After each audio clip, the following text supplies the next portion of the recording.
अस्सलाम वालेकुम नाज़रीन, आप एबीएन डिजिटल देख रहे हैं और इस वक्त मैं मौजूद हूँ सुप्रीम कोर्ट ऑफ पाकिस्तान में, जहाँ आज आर्टिकल 63A की जो तशरीह हुई थी उसके ऊपर नज़रसानी की जो दरख्वास्त थी, आज 5 रुकनी बेंच ने उसके ऊपर समाअत करनी थी चीफ जस्टिस काजी फ़ाइज़ ईसा की सरबराही में। लेकिन जस्टिस मुनीब अख्तर आज अदालत नहीं आए और इस वक्त कमर जैदी साहब मेरे साथ मौजूद हैं, सुप्रीम कोर्ट को कवर करते हैं, सीनियर जर्नलिस्ट हैं। सर बताइएगा कि ये क्या मामला है? देखें, आज जो है 63A की जो तशरीह का मामला है वो उस पर फ़ैसला आया। उसकी नज़रसानी अपील जो है पाकिस्तान बार कौंसिल की जानिब से दायर की हुई थी। उसकी समाअत में जस्टिस मुनीब अख्तर आज नहीं आए। क्यों नहीं आए?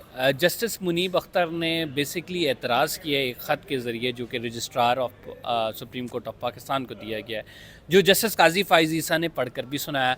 उस ख़त में जस्टिस मुनीब ये कहते हैं कि जस्टिस काजी फ़ाइज़ ईसा और जस्टिस अमीनुद्दीन ख़ान ने जो कमेटी के में फ़ैसले किए हैं, प्रैक्टिस एंड प्रोसीजर एक्ट के तहत जो कमेटी बनी है, उस पर उनको एतराज़ है। वो कहते हैं कि बेंच की जो तश्कील दी गई है ये इस तरह से नहीं होना चाहिए था। तहफ़्फ़ुज़ात का इज़हार किया उन्होंने अपने।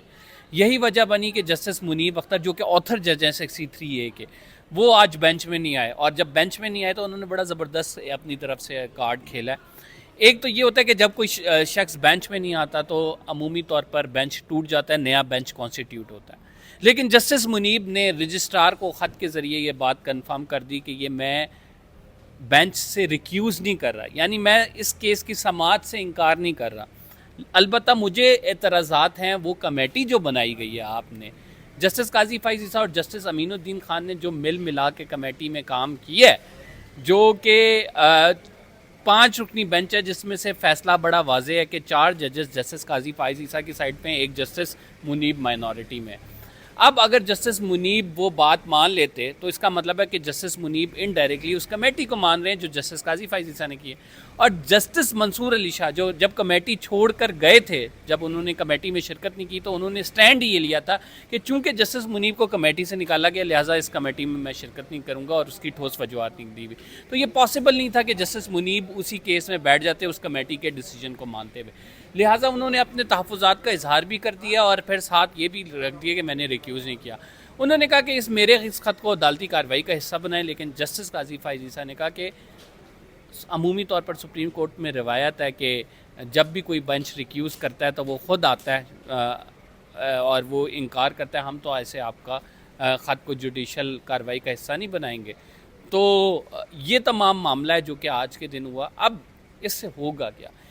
पहले ये समझ लें कि हुकूमत क्या चाहती है। हुकूमत ये चाहती है कि आर्टिकल 63 है, जो कि सुप्रीम कोर्ट में काफ़ी अरसे से पेंडिंग थी, जिसकी अपील अभी लगाने का मकसद ये है कि आर्टिकल 63A की तशरीह हो। यहाँ से जस्टिस काजी फ़ाइज़ ईसा इस बात पर ठप्पा लगाएं कि वोट्स जो हैं वो काउंट होंगे, फ्लोर क्रॉसिंग होगी, लोगों को ख़रीदा जाएगा, लोटे इधर से उधर होंगे। और फिर जब वो इस बात पर ठप्पा लग जाए कि वो काउंट होंगे, पार्टी डायरेक्शन के ख़िलाफ़ कोई जाता है, जस्टिस मुनीब की यही जजमेंट थी ना कि पार्टी डायरेक्शन के खिलाफ कोई वोट देता तो वो काउंट नहीं होंगे। अब जब यहाँ से ठप्पा लग जाएगा तो होगा ये कि पार्लियामेंट में ख़रीदो फरोख्त शुरू हो जाएगी, पीटीआई के कुछ तोड़ेंगे कुछ, ताकि मौलाना फजल रहमान के वोट की ज़रूरत ही ना पड़े। और वो आइनी तरमीम जो कि लाई जा रही है, जिसमें जस्टिस काजी फ़ाइज़ ईसा को उसका बेनिफिशरी बनाया जा रहा है, उनकी एक्सटेंशन के लिए तमाम मामला है और जस्टिस काजी फ़ाइज़ ईसा उससे फैज़ याब हो जाए।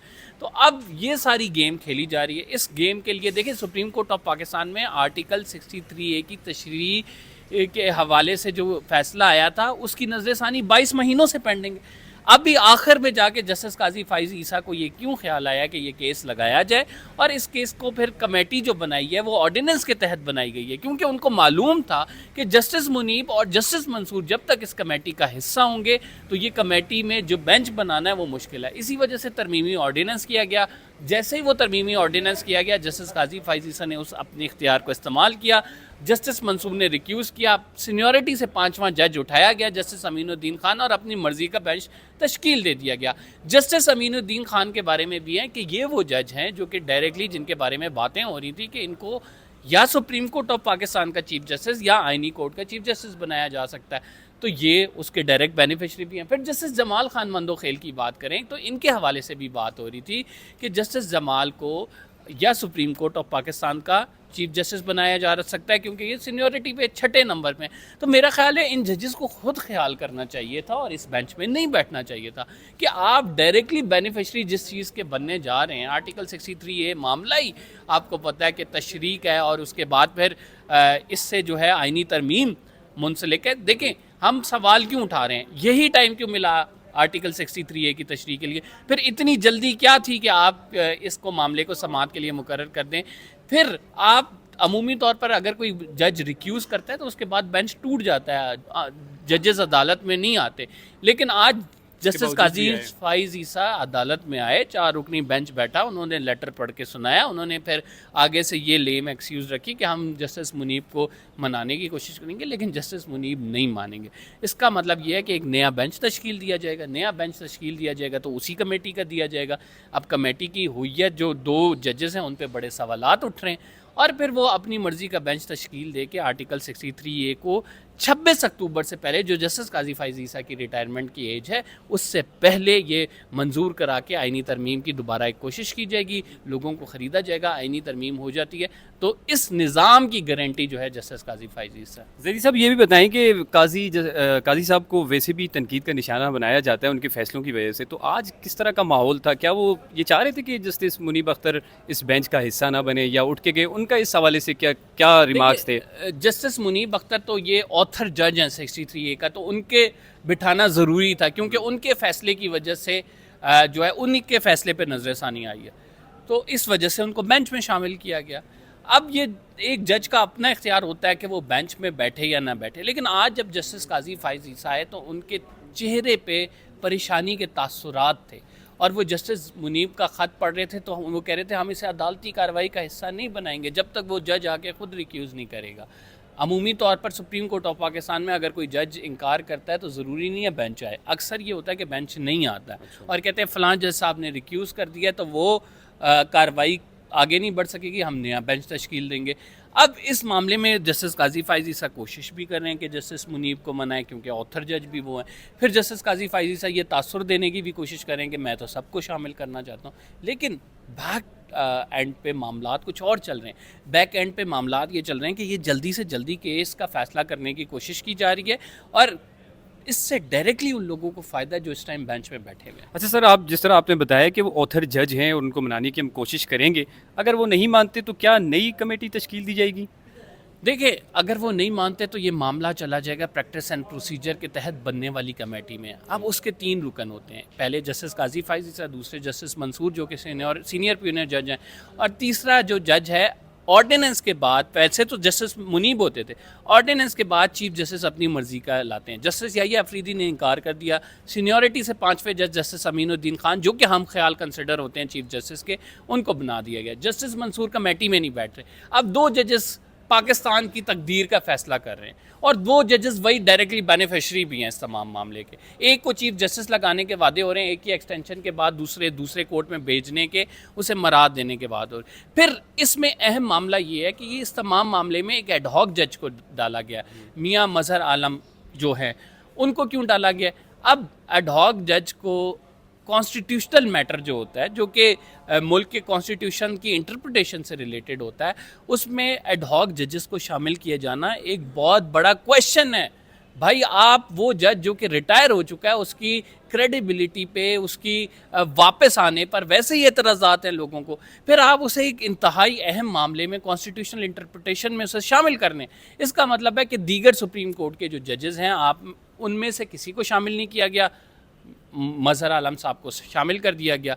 अब मज़हर आलम साहब अगर इसका हिस्सा भी बन गए हैं तो आपको ये भी देखना होगा कि ये एडहॉक जजेस 16B एक क्लॉज शामिल की गई है इलेक्शन एक्ट में, जिसमें ये लिखा गया है कि जो एडहॉक जज आएगा वो तो पेंशन 14 लाख रुपए पेंशन लेगा ही लेगा, साथ 14 लाख जो हाजिर सर्विस जज की तनख्वाह है वो भी लेगा। 28 लाख रुपए हमारे टैक्स पेयर की मनी से जा रहा है, वो सुप्रीम कोर्ट का जज ले रहा है, तो उसे बेंच में शामिल करके फैसले तो फिर लेने हैं ना। मुझे आखिर में ये बताइएगा कि मुनीब अख्तर ने, जैसे आपने अपनी गुफ्तगू में बता भी दिया कि एतराज़ उठाया है, और पीटीआई, एक खबर ये भी है कि पीटीआई ने भी एतराज़ उठाने का सोचा है, तो मतलब कानून इस हवाले से क्या कहता है? अगर एतराज़ उठा लिया जाए चीफ जस्टिस के ऊपर तो क्या वो कानूनी क्या है, इस हवाले से क्या राय है? इस हवाले से कानून तो ये है कि अगर किसी जज पे कि ये पार्शल है, ये जानिबदार जज है, ये एतराज़ उठाया जाए तो होता अमूमी तौर पर ये है कि वो जज इखलाकन उसे रिक्यूज़ कर लेना चाहिए कि मैं नहीं बैठता। अगर आपने मेरे पर एतराज़ उठाया तो मैं इस मामले को नहीं सुनता,